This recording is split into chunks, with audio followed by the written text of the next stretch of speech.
Cenk, I don't know where to start. I know where to start. I'm super mad. I'm so freaking angry. What are you doing? What are people doing? What is this? What is this? Like, just kill someone? How does that solve anything?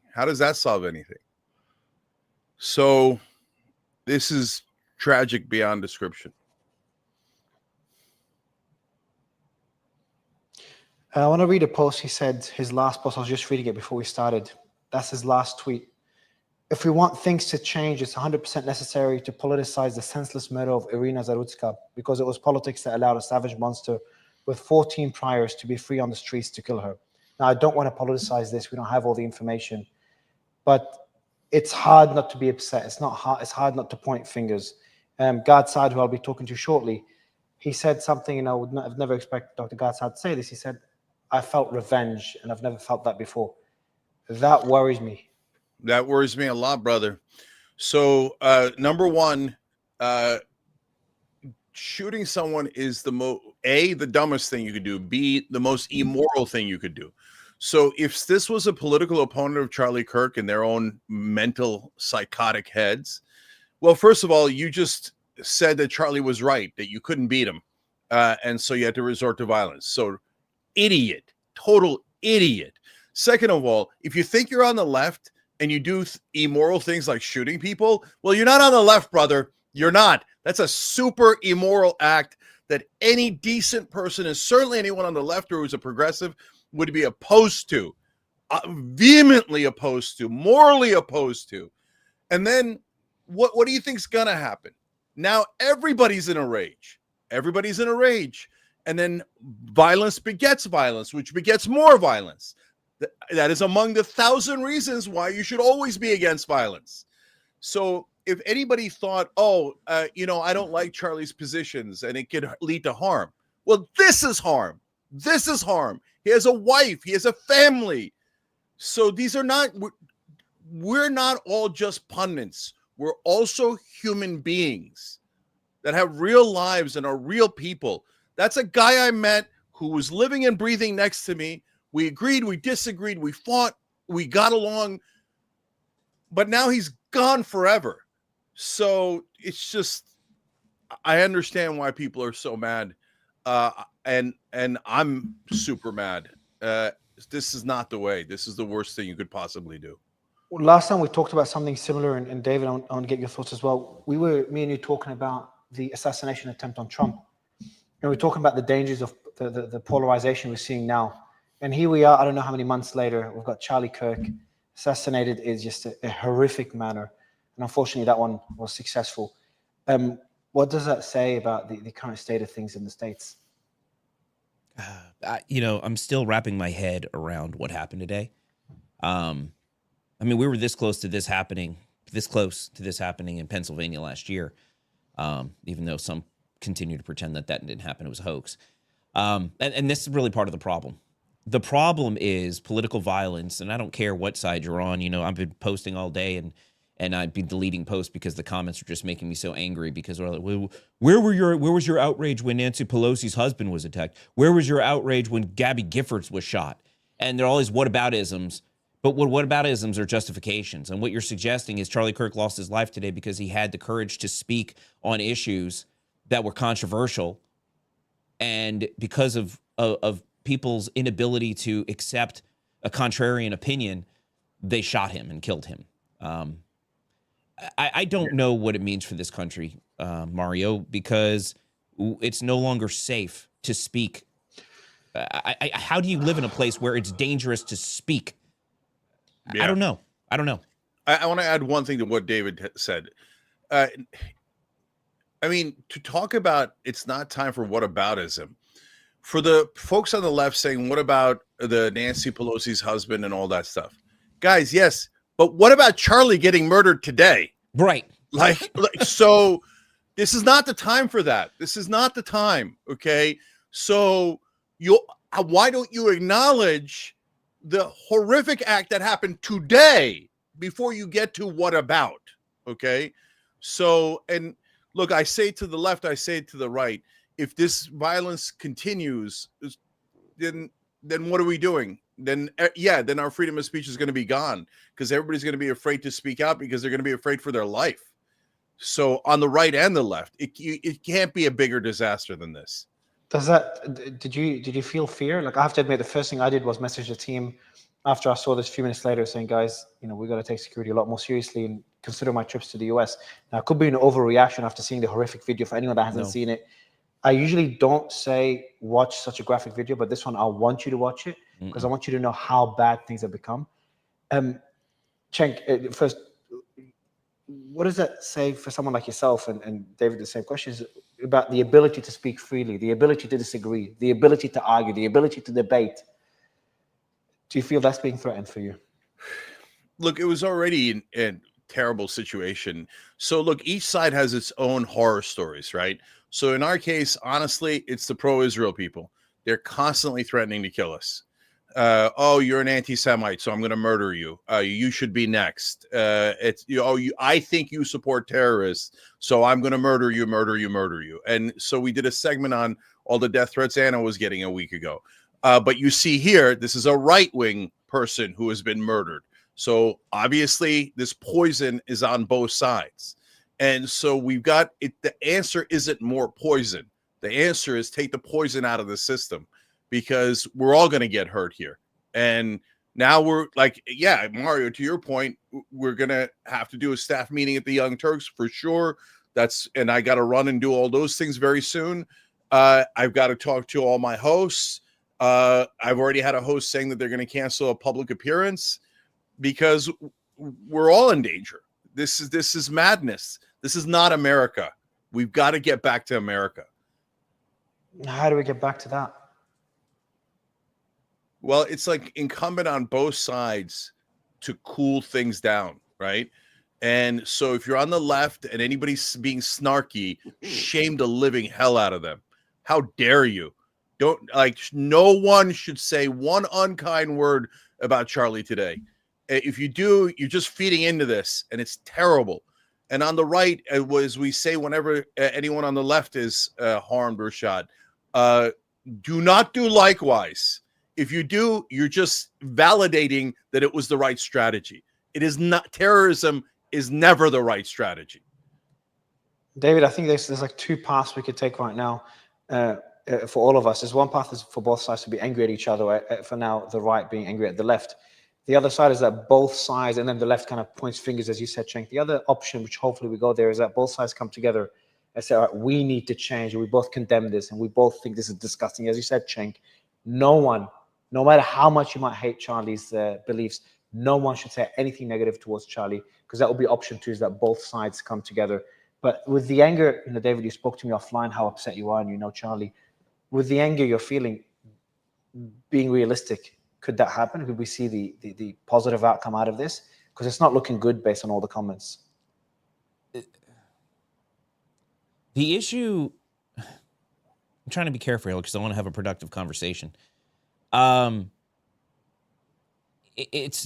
say this a lot, and I've fallen into the trap, and I've fallen for the trap of saying that we need to come together. It's both sides, but it's not both sides. I can't think of the last incident in this country in the last couple of years where political violence has been erupting of a conservative shooting a liberal. It hasn't been that way. It's Christian schools that are being attacked. If you look what just happened in Minneapolis, a Catholic school was attacked. Children were shot by a trans activist. This is happening all over the country. When the United Healthcare CEO was murdered in New York City, they started a GoFundMe. They treated that guy like a hero because of their grievances with the healthcare system. And today, in Butler, Pennsylvania last year, President Trump was almost assassinated. The left celebrates it. They say we need to tone down the political rhetoric. And then months later, they're sitting there either denying that the shooting happened or suggesting that they're disappointed it wasn't successful. And then today, Charlie Kirk gets murdered. And already, the fake news is out there. MSNBC was out there. Oh, maybe this was a celebratory shot that was misfired. Some of the headlines out there are minimizing, shooting at Charlie Kirk event, not even saying he was shot. It's not both sides. I'm not angry with the left. I'm not angry with Democrats. I don't hate them. They hate us. And that's the difference. When I debate somebody on the left, it's because I disagree with their opinions. I disagree with their policies. I don't like that they call me names and insult me or threaten me. I don't like that they say all these horrible things about people they don't know just because I wear this hat, which I don't even wear because I avoid being attacked in public. But if you're walking around with a Kamala hat, nobody's attacking you. This isn't both sides. It's the radical left becoming more and more violent every day. And the more we pretend that we can do anything about it, the more we're letting it happen. Enough is enough. Okay, guys, I got to address that and then I got to run. So look, as we said in the beginning, the very last thing we should be doing today is whataboutisms. But when you're saying it's only the left, brother, you know that's not true. Give me an example of how it's not true. Well, we just talked about it. You're forcing me into it. So go ahead. Nancy Pelosi's husband getting hit with a hammer is the same as Charlie Kirk being assassinated? First of all, yeah, an elderly man got smashed in the head with a hammer. Okay, same as Charlie Kirk being assassinated. Cool. What else? No, but hey, no. I'm not doing what you're trying to do. What I'm telling you is, yeah, there's a million shootings, etc., including Dylan Roof, blah, blah, blah. But to put that on all of the right wing is insane.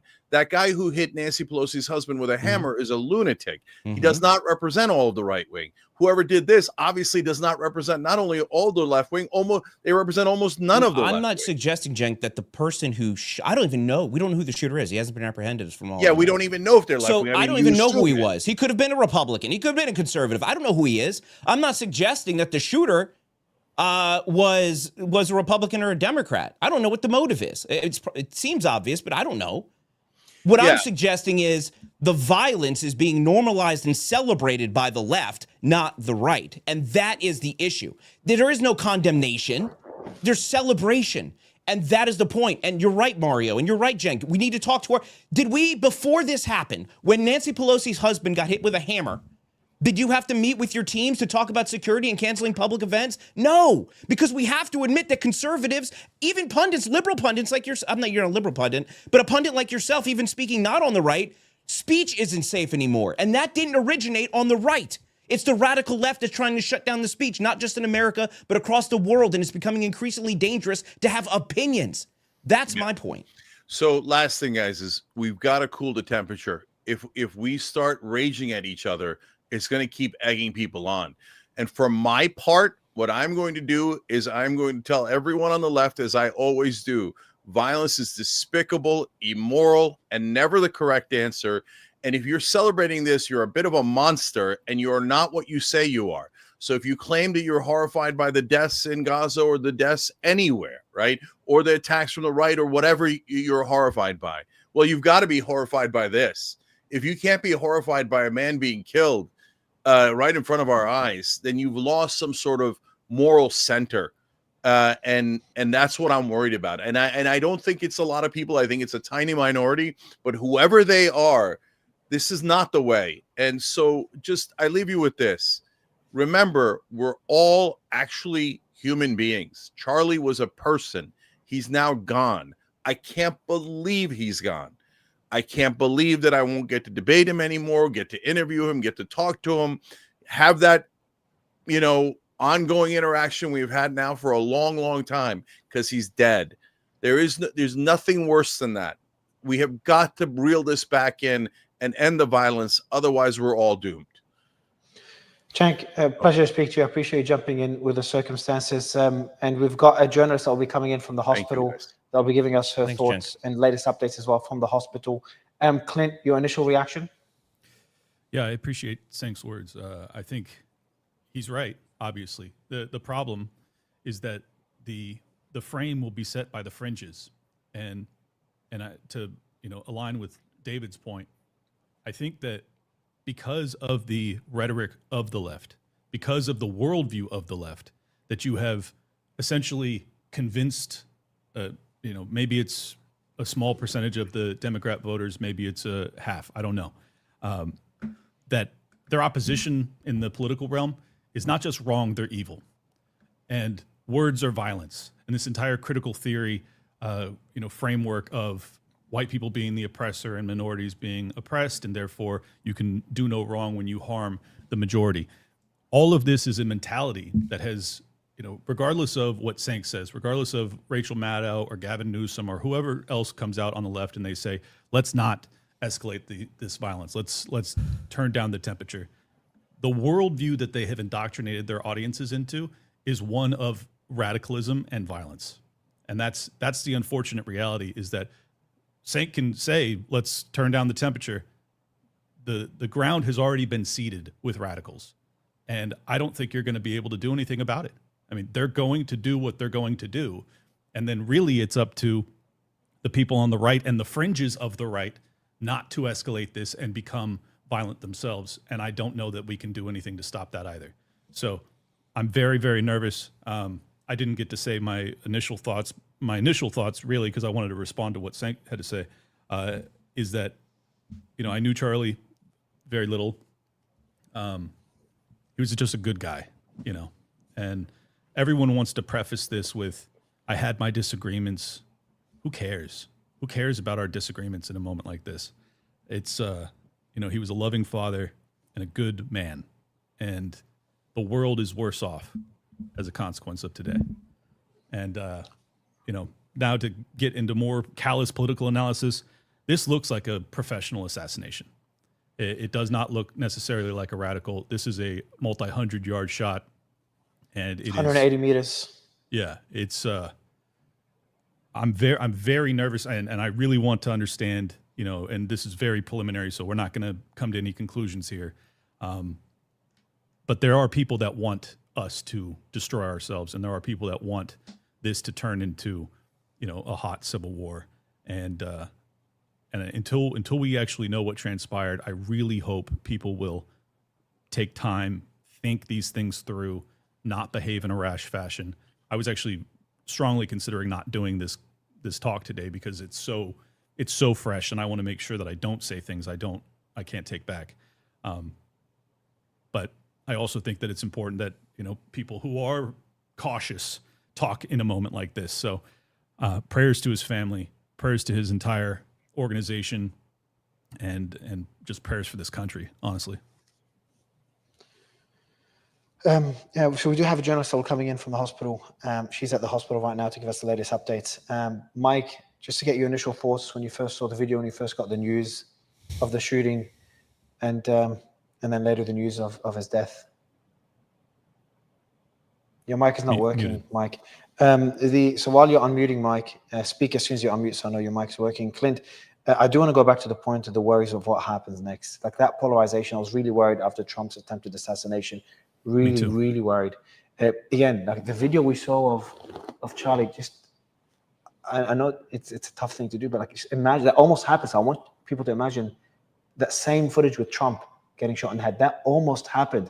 And I keep bringing it up randomly, but no one talks about it because people just move on with everything else that's happening. The president of the United States was almost killed a few months ago. What's the path looking like moving forward? Well, I think that's a great question. Obviously, we don't know, but I have the exact same concerns that you do. And I had the same concerns after the Butler attack. And I covered that story very in depth. And once again, I think that was a professional attempt. And I think that there was involvement in the Secret Service to allow for that to happen. That's after a lot of research. I don't come to that conclusion lightly. But there's also been no follow-up on it, which causes all sorts of other concerns. Even Trump himself seems totally disinterested in getting to the bottom of that story. We still have no idea why that kid did what he did, allegedly. It's a very, very bizarre story. I don't understand it. And then here we are. The cycle continues. The cycle of violence continues. Well, exactly. And your point is well taken that, we were fractions of, an inch basically from the same, it would have almost been identical to what happened to Charlie today. And it's eerily similar. The danger is obviously escalated with it being Trump and having his entire army of supporters. This is a lesser event in that regards, but it is very comparable, and it really strikes at the heart of the MAGA movement. Charlie represented that in a way that very few others can say themselves. So I agree, man. We almost had, in a matter of 14 months, the exact same assassination. Amazing. Let me go to Elizabeth. Mike, I'll go back to you right after. Elizabeth, I know you don't have much time. You're at the hospital right now. Hi, Yes, what's can the you hear latest me, updates? guys? Yes, we can. Yes. Yeah, so I just showed up at the hospital like 40 minutes ago, actually a little bit more than 40 minutes ago. So spoke to a few police officers that were more informed. I think that they kind of led on. I already had information that he was on life support, but I just wanted to double check if that information was correct. The police officer kind of acknowledged that he was here at the hospital, but didn't say anything about the condition. Then I just hung around, like, saw some doctors, some police officers, and I found out that he was gone. Like, you could hear them talking, them whispering, but they did not do any announcements at all. So I went ahead and did the announcement for my own audience on my Instagram channel and the platform that I work for.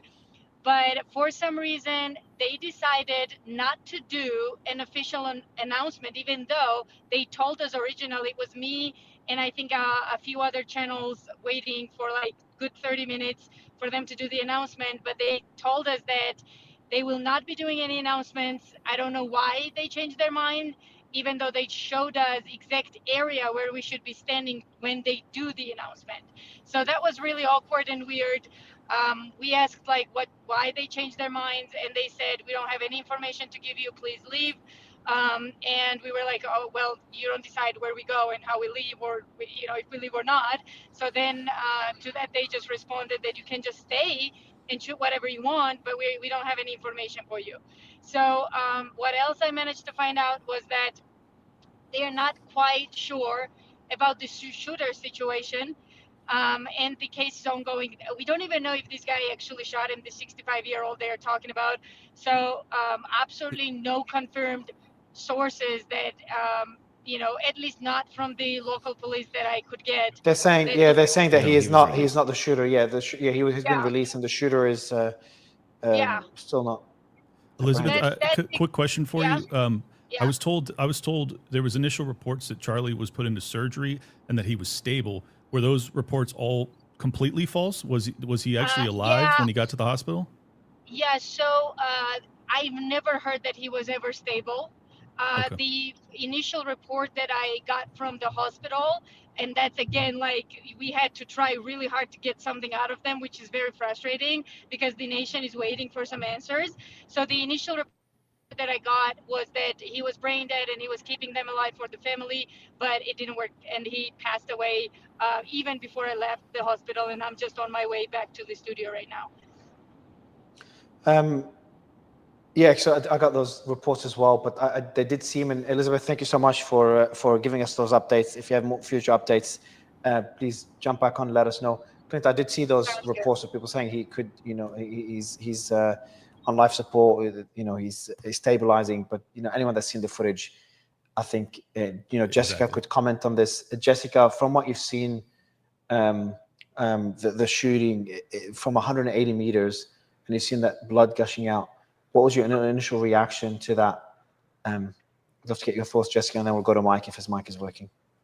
Yeah, just a few quick thoughts. I mean, I wasn't prepared at all. And initially, I completely agree with Clint. It's not this initial person that they took down. Clearly, this was a hit. I mean, it hit him right in his jugular, and I hate to say this, but my first thought was, there's no way he's going to survive that, and I'm horrified and saddened beyond belief, even though I didn't know him, that this happened. And I think one of the most important things I can say is that this is it's a lightning rod for political division, and we have to avoid that because it's everything he stood against. From what I know, we have to think great thoughts for his family, for the benefit of his family, for the benefit of all the people fighting for freedom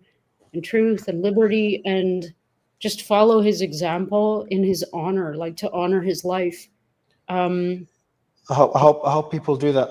I really sincerely hope people do that. I do want to quickly go to Mike. Mike, is your microphone working? No, it's not working. I'll let you fix it. David, I've never seen you as emotional as you were before. And that's what really worries me. That's what really concerns me. is you're generally a calm person. Dr. Gatzad is a calm person. For God to say he feels revenge in that video, and that initial video as soon as he found out about the shooting, and for you to be as upset as I saw you earlier, you know, the worry that me and Clint have, and you know what that is, like we were worried, you know, no one mentioned it back when Trump was almost shot, but people were concerned what could happen next. How concerned are you? What do you think that anger could end up materializing into? I don't think I can express this enough if you haven't experienced it. And this is what I'm trying to communicate to people, because I'm usually, even though, look, I'm wearing the hat today in honor of Charlie. I got this at a Turning Point event.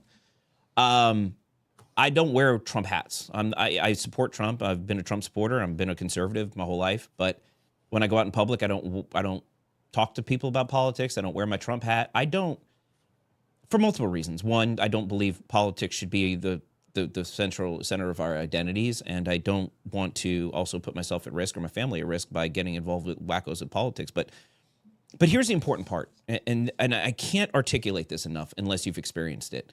Since I started doing this, becoming more public with my politics, I've lost relationships with family members. Unknowingly, friends and family would be at our house talking trash about Trump supporters, not knowing that I supported Trump. And then when they found out I support Trump, my kids have lost friends because their parents found out that I supported Trump. Literally, family calls me names like you wouldn't even believe because I support Trump. And why do I support Trump? Not because I'm some kind of cult member or I idolize him in some way, but because I agree with his policies. If you go out in public around one of these political events, at Turning Point, for example, I'm a Turning Point ambassador. At the last Turning Point event, we were at the Student Action Summit in Tampa. There was a protest across the street. Several of our friends were spit on, were kicked, assaulted. Outside of the White House, anytime there's an event, there's Antifa-type people outside attacking people for supporting Trump. You've seen this in Seattle. You've seen this in Washington or in Oregon. You've seen it in California. It is not the right that's doing this. We keep our mouths shut for the most part. Now, there are people on the right that are vocal and say stupid, hateful things. But I can't tell you how many people that I know that wear this hat, what has happened to them. We've seen losing jobs, losing family, losing friends, being attacked, having their hat flipped off of them in public, having to literally defend themselves, getting spit on and punched. And we just go along with it. We vote, right? We organize. That isn't enough for them anymore. And I don't know how to articulate this to people. If I tried to be middle of the road for as long as I could be middle of the road for, it's not making it better. Now they're shooting at us. Charlie Kirk wasn't a politician. He didn't make law. He wasn't the president. He didn't have Secret Service. All he did was go to college campuses and argue with people about abortion. Argue with people about, he would recite Bible verses to them. He would ask them why they were supporting Kamala. He would argue that Trump wasn't racist. And that's what you get shot for in America now? And this is where it's going. It goes from dehumanizing people. Even your family and friends can look at you differently because you have political beliefs. That didn't originate on our side. So when I'm telling you, the reason why I'm angry today, emotional today, the reason why Gadsad is feeling vengeful, it's because we've kept our mouths shut for a really long time and just grinned and bear it. We vote, we win, we celebrate, we lose, we get upset, we move on, we talk, we debate. They're murdering. It's not the same thing. And for everyone's like, well, the tone needs to be quieted on both sides. It's not true. It's the left. It's the leftist politicians. It's people like Nancy Pelosi and Barack Obama and Gavin Newsom and all of these people. Look at Tim Walz. Tim Walz was celebrating the idea that he thought Trump died last weekend. Like, this isn't coming from our side, Mario. And now somebody that I know, I can't say we were friends. We met several times. I went to all of his events. We knew each other. He's dead because he said something that somebody disagreed with in America. So, Mario, you're right. You're right to be concerned because this country is more dangerous than Afghanistan right now. I don't think people realize the murders in D.C. and Chicago and in Birmingham and in Charlotte.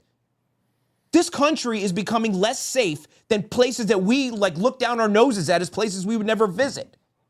This is the left's America, and it is vital that we take this country back, not through violence. And I'm not calling for violence. And I don't think violence is going to be the answer, because inevitably all you do is target innocent people. At the end of the day, what we need to do is win elections.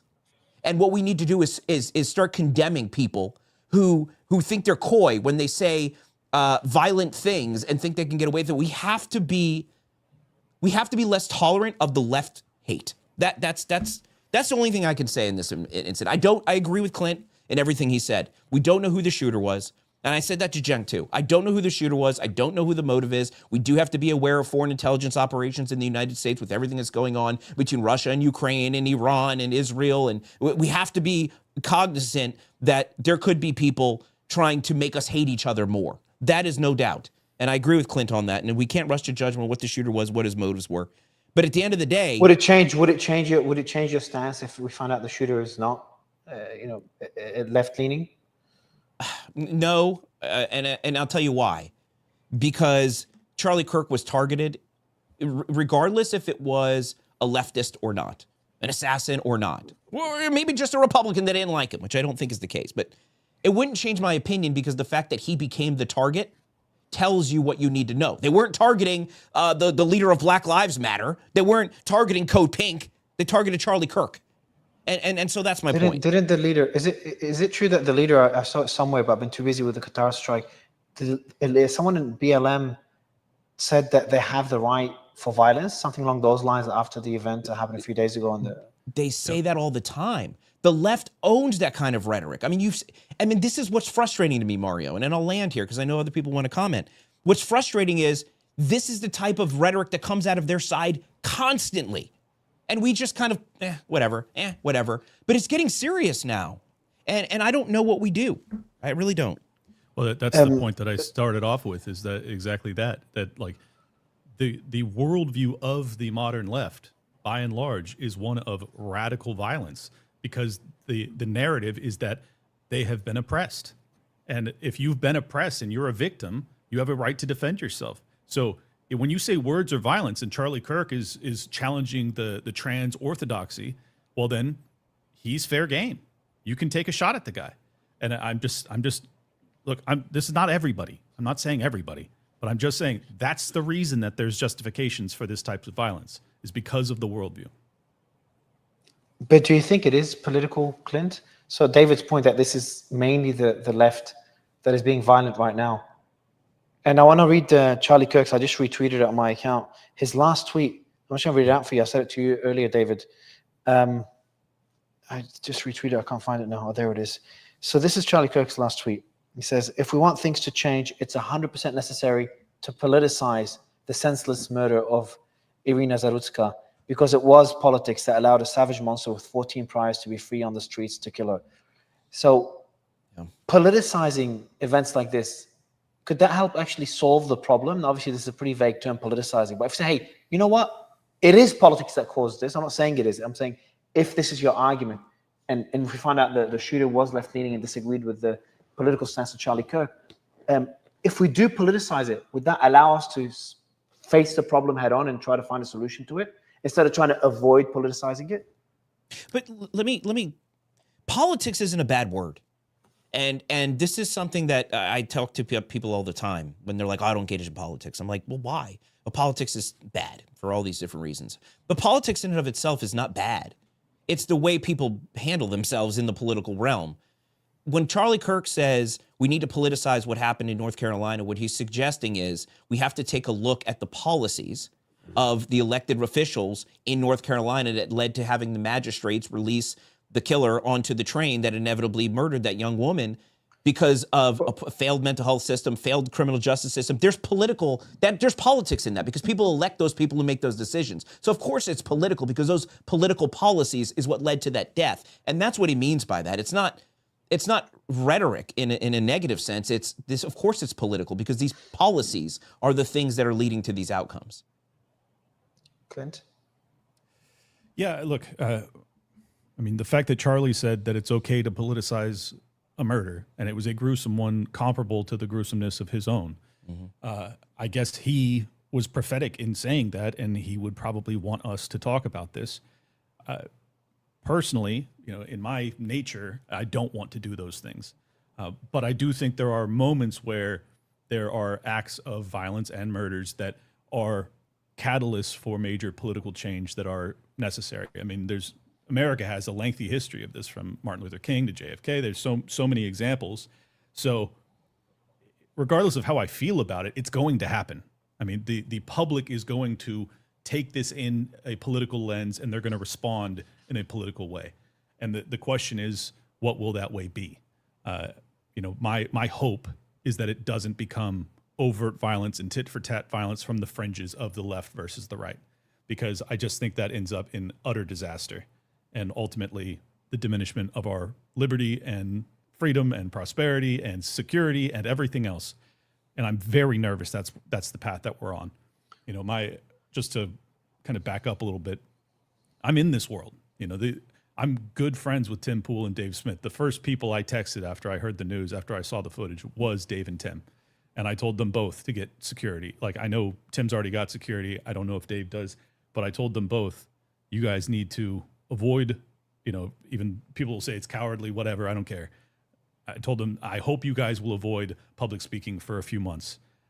This is a very dangerous time, and I just, all of the rhetoric and the conversations and debates and everything else, and heated flaring of tempers that happen periodically, it kind of all puts it into perspective when something like this happens, when you actually see someone die in front of your eyes, which is what happened today. It's such a gruesome way. It's such a gruesome, jaw-dropping. death. I mean, I can't tell you how it made me feel in the first moments. Like, chills all through my body. Just devastating. And I fear that he's not the last. Mike? When I initially heard this news, just like everybody else, even though that me and Mr. Kirk had several disagreements, it didn't matter in that moment. He was a person like myself. He was a father. Charlie Kirk was someone's husband. He's no longer here this morning. He woke up this morning. He knew he had a job to do. He knew he had a message to get out. It doesn't matter what that message was that he had to get out to the world. He felt the need to get it out. And he did so lawfully by going to an American campus. And right now, as we speak, he is no longer here. And what saddens me more than anything is that people's assumption that it's the left or it's the right. The left needs to tone down their rhetoric. The right needs to tone down their rhetoric. One thing that I can agree with is that we all need to turn down our rhetoric a lot. This situation, this particular political climate that we're in right now, we have not seen this level of violence since the 1960s. Before a lot of us that are on this panel were even born. I've known Dave now probably 4 or 5 years. He and I don't agree on everything. And ironically enough, as the years go along, we probably agree on less and less. But I wouldn't harm a hair on his head. I will sit down across from him at the lunch table and break bread with him and debate our ideas and see where we can find some type of common ground. That used to be the way that we conducted ourselves in this country. That used to be the way that we resolved our differences.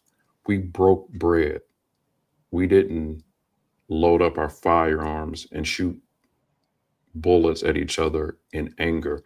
Where did that come from? Where, as a society, we have to take a look back and we have to say, what were the ingredients that went into this pie that made it okay for an assassin to take a 180 to 200 meter shot at their political rival? That doesn't happen overnight. That doesn't happen in a vacuum.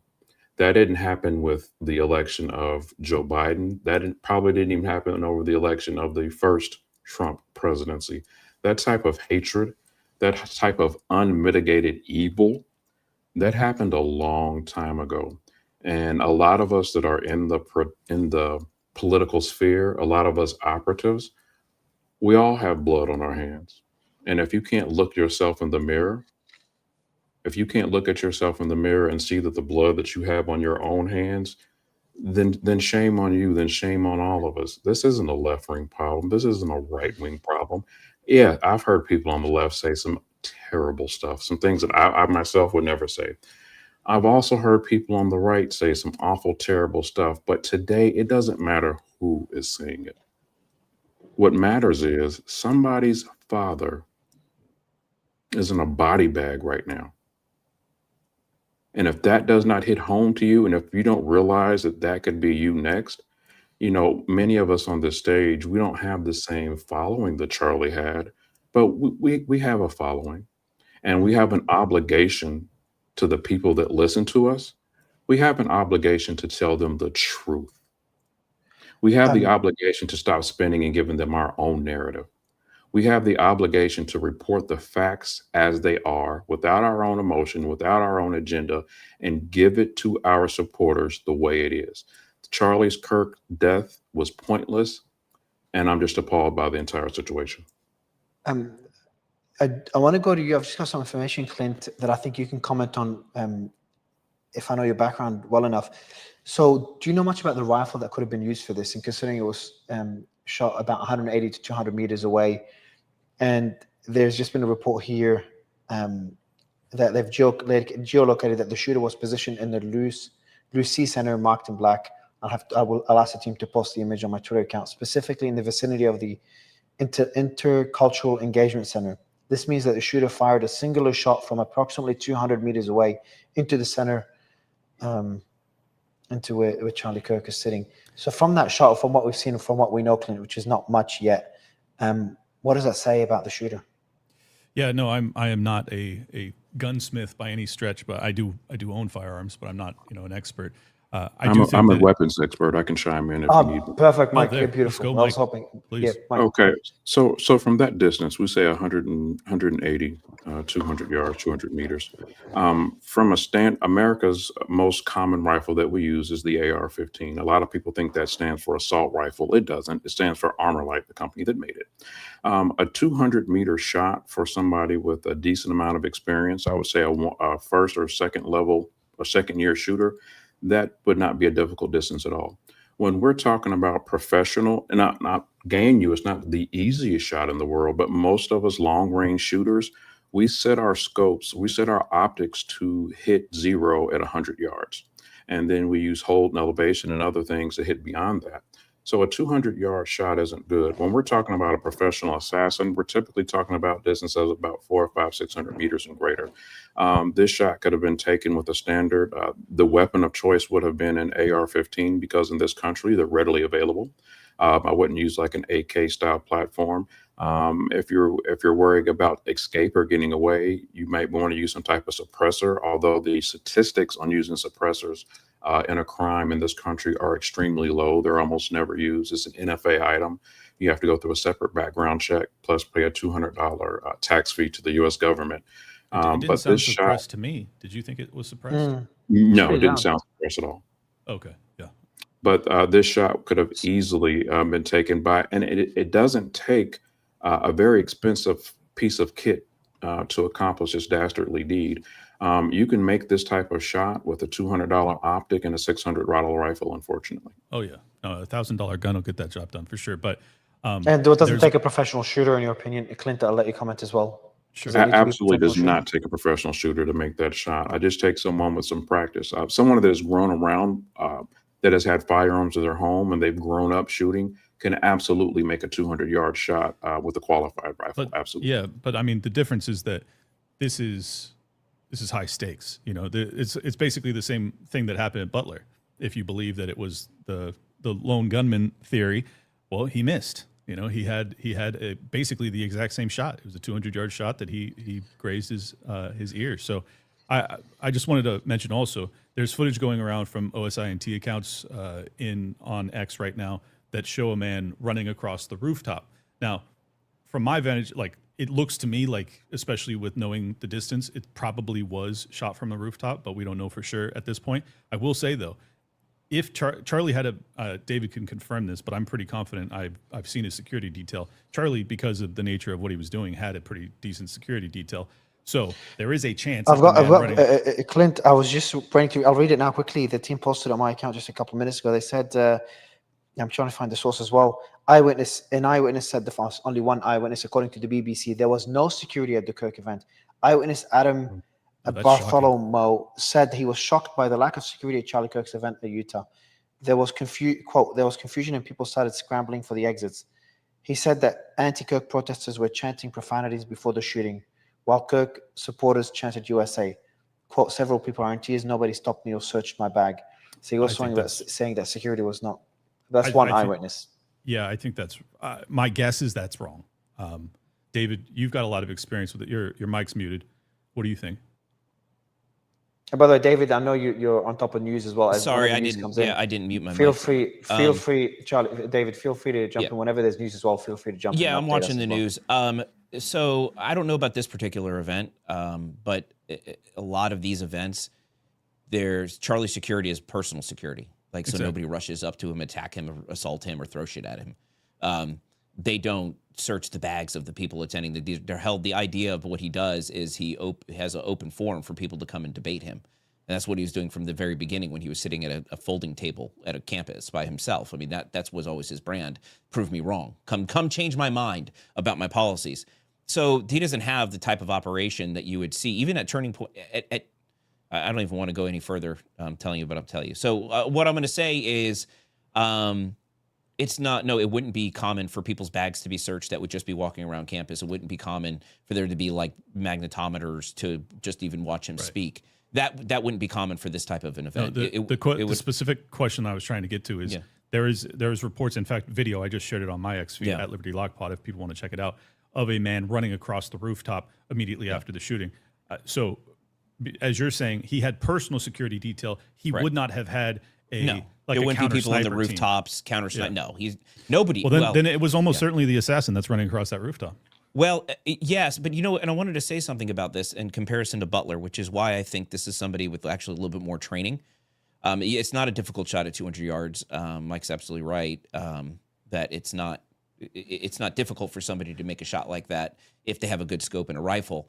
However, if you're out of range and you've set up your weapon and you've honed in on your sights and you would in a controlled environment, you can hit a 200-yard shot and probably be pretty close to target.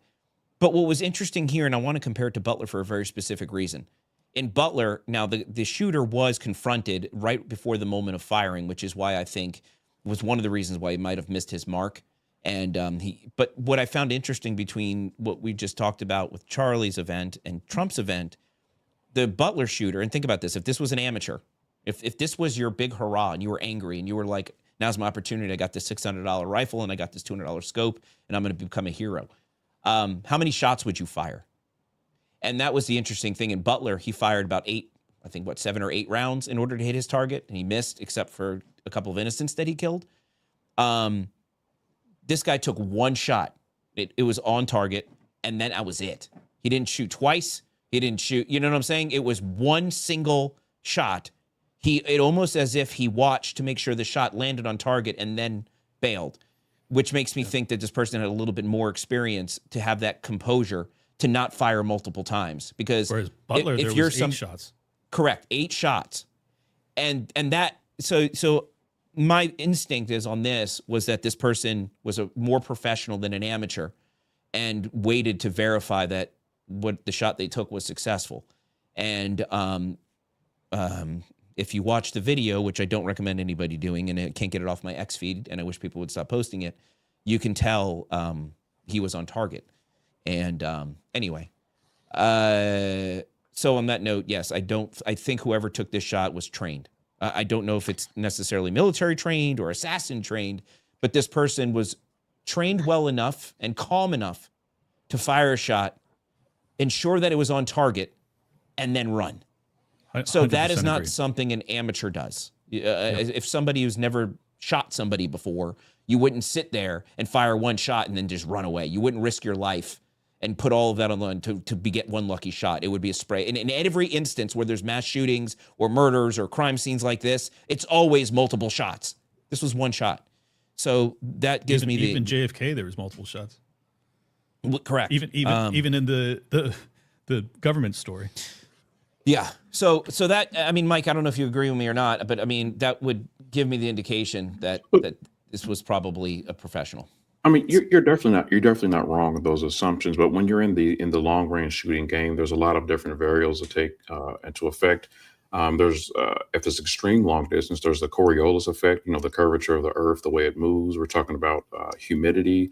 We're talking about wind. So you'd have to compare all of those environmental factors with each shot. You take a look at the JFK shot. There's a moving target. So that's going to be another beast. I remember personally working an event, a Secret Service event, in conjunction with local PD, with then Vice President Trump's first Vice President, Mike Pence. And if you were to try to do something at that event, there will be an entirely different level of anxiety that I would have. One, all the things that were not at Charlie Kirk's event was there. So you had local jurisdiction, you had Secret Service, you had FBI. I believe we also had ATF on the task force, as well as Florida State Police. Every police agency you can think of was there on the scene. So not only did we have an outer perimeter, we had an inner perimeter. There was also a system that I don't really want to get into the weeds to. I don't want to give it out, but there's a system to where the people that are immediately guarding the VIP, they have a system to know who should be within a certain proximity of that person. So in order to take a shot in that environment with counter snipers everywhere, that is a very stressful shot, because the moment that you're identified, you're going to receive counter fire.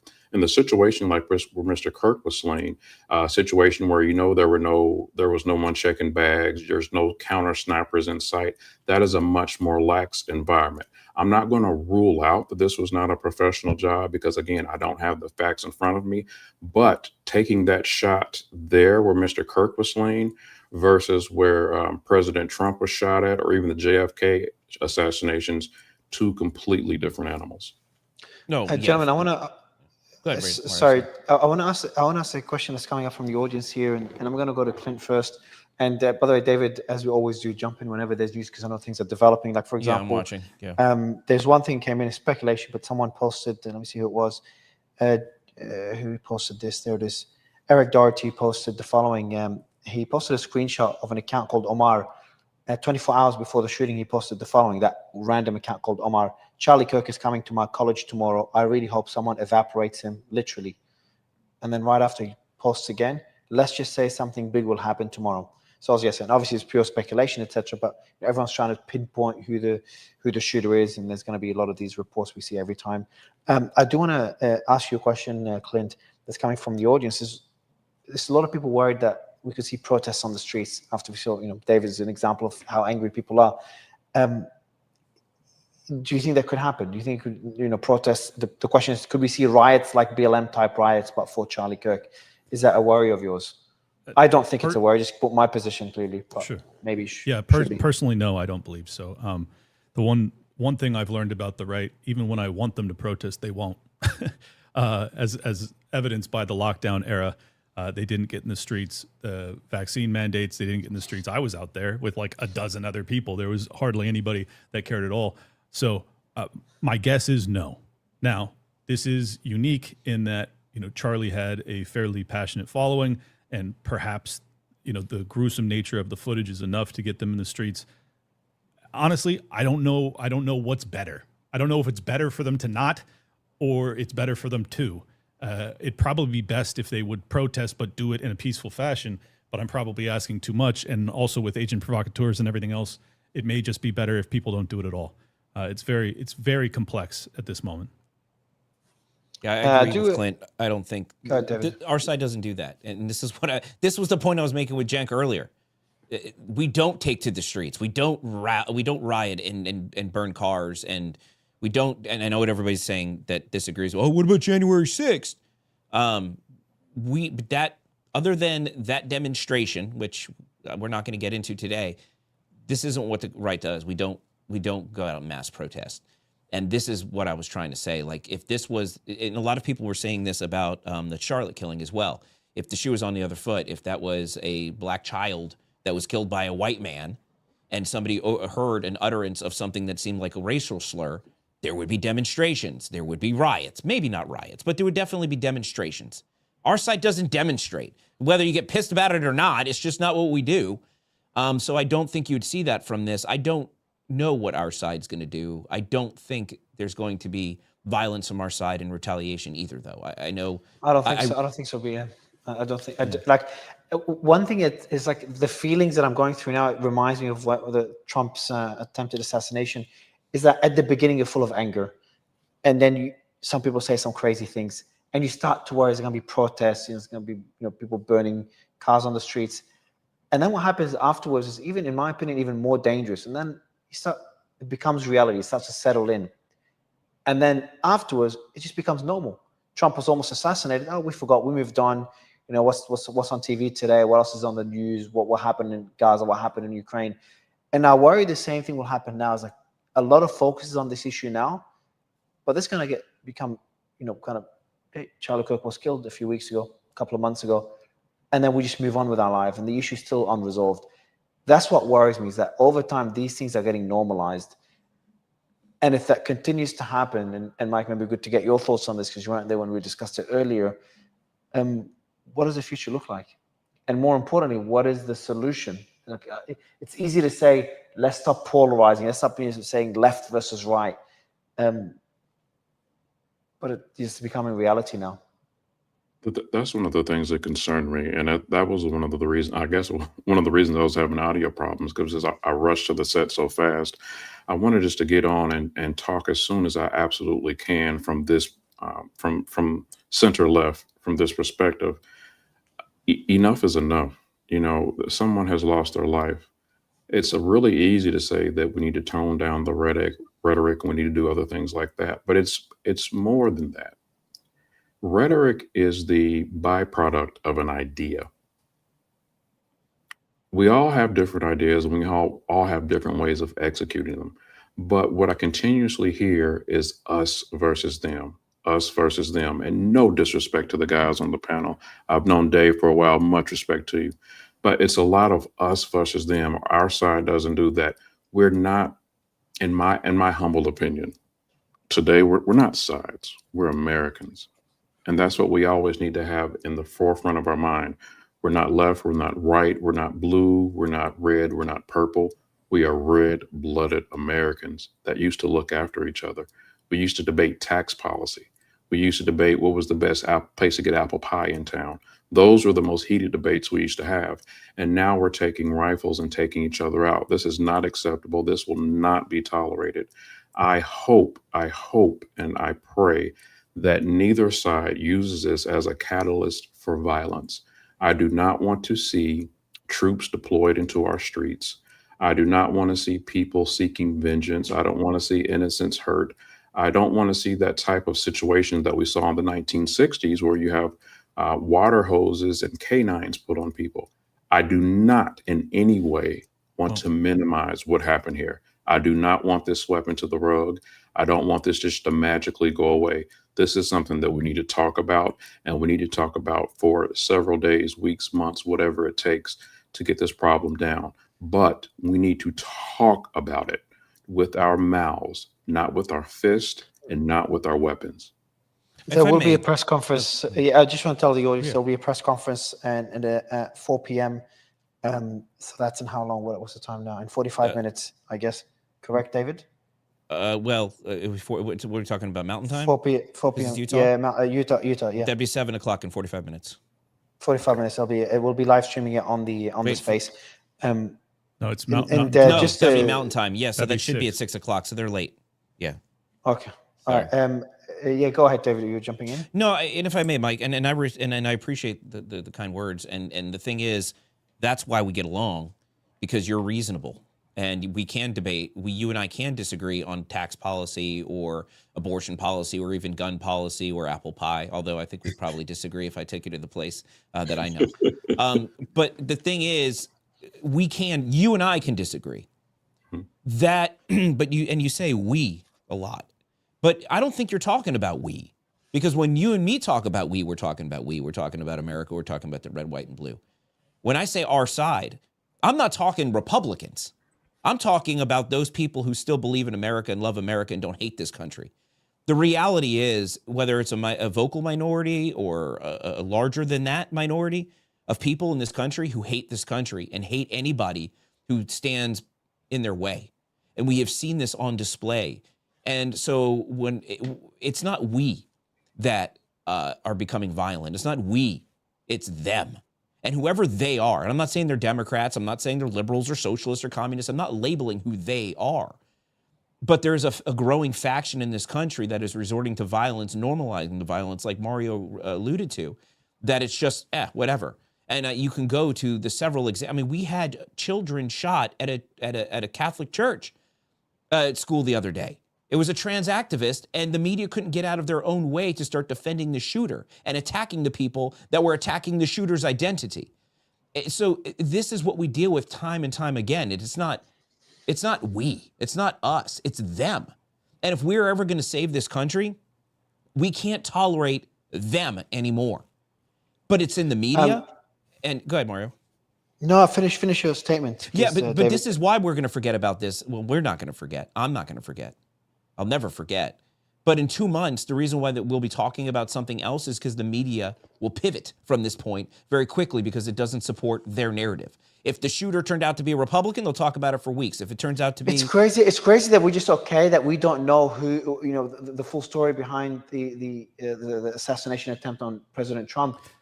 And we're okay with insane. that. That's we're not okay okay with it. That's a really important point, though, Mario. Yeah. And I just want to emphasize it because I think that the lack of concern from Trump himself, because if he was out there beating the drum saying, we're going to get to the bottom of this, I'm going to find out the security details.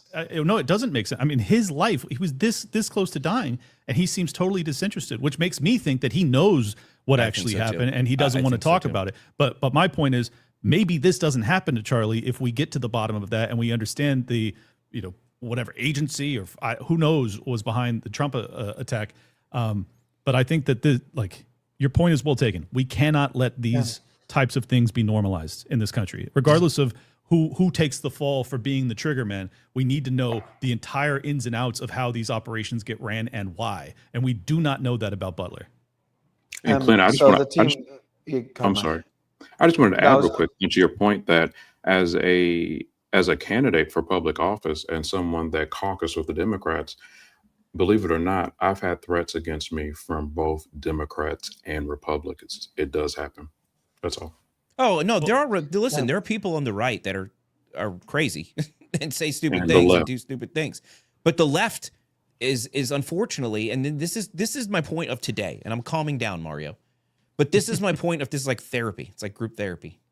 My point of today, though, is I don't want to hear this, and this is directed at you, Mike.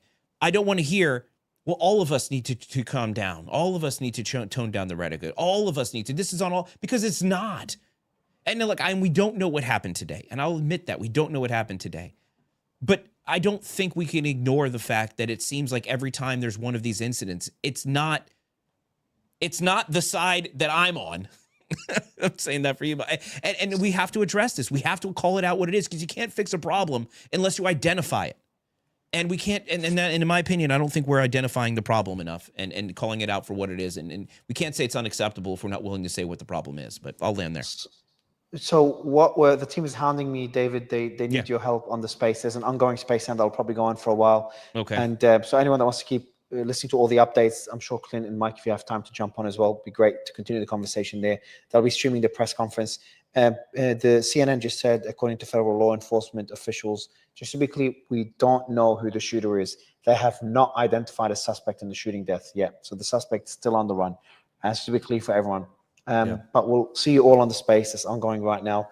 Appreciate you jumping on us at short notice. And David, thanks for helping me run this. Great chatting with you guys.